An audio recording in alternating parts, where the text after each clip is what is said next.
सभी लोगों को जय माता दी।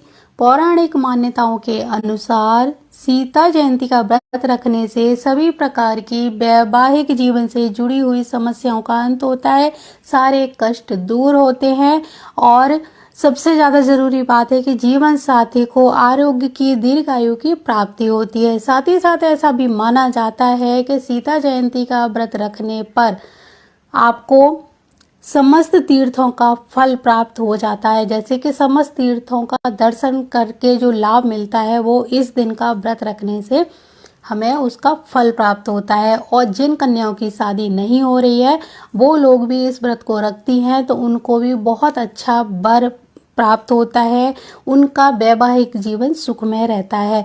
तो चलिए हम जानते हैं इस तिथि का मुहूर्त क्या रहेगा, यानी सीता जयंती कब है।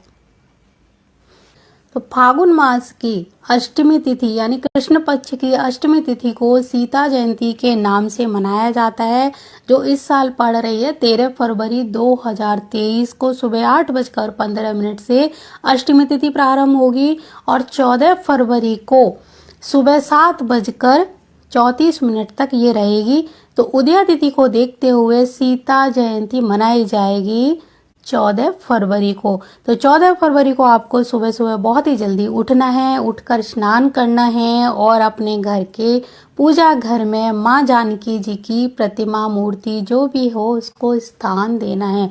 तो चलिए मैं आपको इस पर्व के बारे में थोड़ा सा और डिटेल में बताती हूँ, इसकी पूजा किस तरह करनी है। अगर आपके वैवाहिक जीवन पर संकट है या कुंवारी कन्याओं का विवाह नहीं हो रहा है तो उस दिन वो किस तरह से पूजा करेंगी कि साल भर के अंदर ही अंदर उनके ये सारे संकट दूर हो जाएं। सीता अष्टमी के दिन आपको अपने घर की उत्तर पूर्व दिशा में साफ सफाई करके एक लकड़ी का पट्टा भी बिछाना है, उसके ऊपर कपड़ा बिछाना है, अष्टदल कमल बनाकर कलश की स्थापना करनी है। कलश में शुद्ध स्वच्छ जल भरना है, उसमें हल्दी दूर्वा डालनी है, अक्षत डालने हैं। उसके बाद में आपको अगर आपके घर के पास कोई पवित्र नदी है तो वहां से मिट्टी लेकर आइए, नहीं है तो आप अपने घर की तुलसी माता के गमले में से ही थोड़ी सी मिट्टी निकालेंगे, उससे भगवान श्री राम और माता जानकी और माँ गौरी और गणेश जी की छोटी छोटी प्रतिमाएं मूर्तियां बना लीजिए और उस लकड़ी के पाटे पर उनको स्थान दीजिए, उनको धूप दीप दिखाइए, फूल चढ़ाइए। और उसके बाद में क्योंकि जब आप ये मूर्तियां बना लेंगे, क्योंकि आपको सिर्फ भाव देना है, यहाँ पर ये नहीं देखना है कि मूर्ति हमारी कैसी बनी है। पीली चीजों का इस्तेमाल करें चढ़ाने में, जैसे पीला भोग हो, पीला फल हो, पीली मिठाई हो। माता गौरी और माता जानकी को आप लाल चीजें अर्पित करेंगे, लाल सुहाग भेंट करेंगे, सुहाग सामग्री भेंट करेंगे। और भगवान श्री राम को पीली चीजें, पीले वस्त्र हैं, पीले पुष्प हैं, पीला फल है, पीली मिठाई, इस तरह की चीजें उन्हें अर्पित करेंगे। गणपति महाराज को भी इसी तरह आप फल फूल धूप दीप अक्षत सारी चीजें, मतलब जैसे पूजा में हम करते हैं उस तरह से उनको लगाएंगे। और सबसे बढ़िया बात मैं बताऊं कि पूरे दिन आपको व्रत रखना है। पूजा से पहले संकल्प लेना है कि मैं अपने इस कष्ट के लिए ये व्रत रख रही हूँ, चाहे आप वैवाहिक जीवन के कष्ट के लिए रख रहे हो या फिर शादी के लिए, जिनकी शादी नहीं हुई है। तो जल हाथ में लेकर आप संकल्प लेकर जमीन पे छोड़ेंगे और फिर पूरे श्रद्धा भाव से भगवान का पूजन करेंगे। माता को सुहाग सामग्री जरूर अर्पित करें और सिंदूर से, जो आप नया बिल्कुल लेकर आएंगे, सिंदूर से माँ गौरी की, माँ सीता जी की मांग जरूर भरेंगे और उनकी मांग भरने के बाद वो सिंदूर अपनी मांग में लगाएंगे। इसी तरह कुंवारी कन्याएं श्रृंगार का सामान लेकर आएंगी और उसी श्रृंगार से माँ गौरी का और माँ जानकी जी का श्रृंगार करेंगी और भगवान गणेश जी, भगवान शंकर और भगवान श्री राम का हृदय से, सच्चे हृदय से फल फूल धूप दीप अर्पित करके पूजन करेंगे। सुहाग सामग्री आपको वहां जरूर चढ़ानी है। बाद में आप चाहो तो इसको दान भी कर सकते हैं और आप चाहो तो अपने पास रख भी सकते हैं। उसके बाद आपको बहुत ज्यादा कुछ नहीं करना है। आपको जो भी चीजें भगवान को अर्पित करनी है तो भगवान का मंत्र बोलते हुए क्योंकि प्रभु का जब तक आप मंत्र नहीं बोलेंगे तब तक वो चीज़ पूरी नहीं मानी जाती। और इसी तरह जब हम दीप जलाएं तो दीपक मंत्र होना चाहिए, स्वास्तिक बनाएं, कलश पर स्वास्तिक बनाना चाहिए, उस कपड़े के ऊपर स्वास्तिक बनाना चाहिए जिस पर हम भगवान की मूर्तियों को स्थापित कर रहे हैं। ये सारी चीज़ें जब हम करें तो भगवान का कोई ना कोई मंत्र, ऐसा नहीं है कि आपको बहुत सारे मंत्र आते हैं, आप कोई बहुत बड़े वेद पाठी ब्राह्मण हैं तो ऐसा नहीं है। आपको सिर्फ भगवान का नाम ही आता है तो आप जय श्री राम भी बोल सकते हैं। जैसे कि ओम नमः शिवाय बोल सकते हैं, भगवान शिव को कुछ चढ़ा रहे हैं।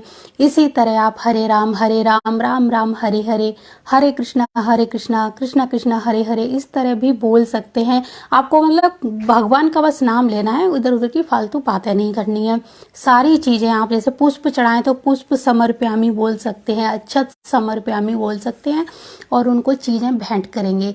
इसके बाद आप व्रत रखेंगे पूरे दिन। बिल्कुल आप चाहो तो निर्जल व्रत रख सकते हैं या फिर आप सुबह से शाम तक फलाहार भी मतलब यूज कर सकते हैं। और शाम को ये व्रत खोला जाता है तो शाम तक आपको दिन भर भगवान के भजन में, ध्यान कीर्तन में रहना है और अपनी उस मनोकामना की पूर्ति के लिए जिसके लिए आपने प्रार्थना करी है उसको ध्यान में रखना है और बार बार भगवान से प्रार्थना भी करनी है कि हे माँ, हे जानकी जी, मेरी ये परेशानी है, इसको शीघ्र ही दूर करिए। क्योंकि माँ सीता ने बहुत ही ज़्यादा कष्ट भरा जीवन व्यतीत किया था, लेकिन फिर भी वो हर कष्ट में प्रभु के साथ रही और अंत में विजय भगवान श्री राम की हुई।